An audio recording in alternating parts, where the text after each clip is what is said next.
Barely 2.5 months into 2018, Nigeria recorded the worst outbreak so far in Lassa fever, with 365 confirmed cases in 18 states and 78 deaths, including 4 health workers.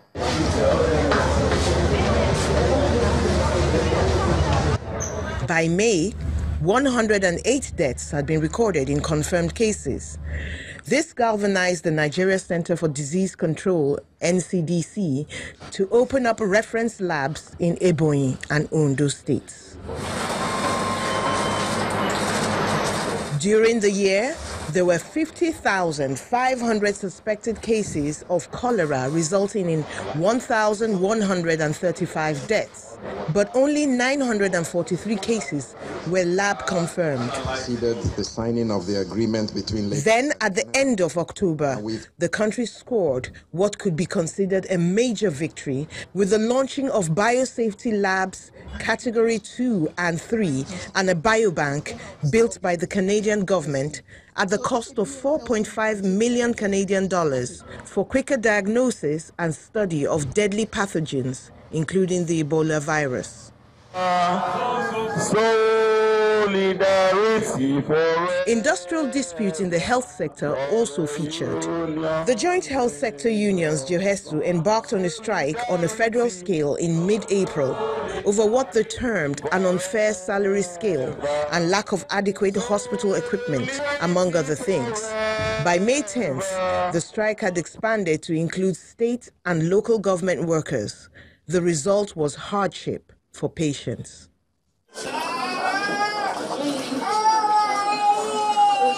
JOHESU suspended the strike by an order of the National Industrial Court of Nigeria after an NGO took it to court.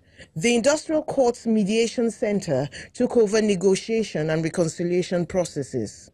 Some doctors feel what they see as competition between them and health workers can be resolved without rancor. What the government also to do is to look at remuneration of all the health workers, also to solve the problem of the health worker crisis, because everybody knows the leader. But if you are a leader, you also have to show some mean in your leadership. Therefore, the main problem the government should do is to bring everybody together for the betterment of their delivery in Nigeria. Resident doctors in the Lagos University Teaching Hospital went on strike towards the end of November over delay in payment of 3 months' salaries. Close on their heels, and for the same reason, were the consultants. Subsequent partial payment did not get doctors to call off the strike. Okay, sir. Reports of the abuse and subsequent health consequences of the use of codeine, coupled with several seizures of illegally imported tramadol, prompted the government to place a temporary ban on codeine cough syrup.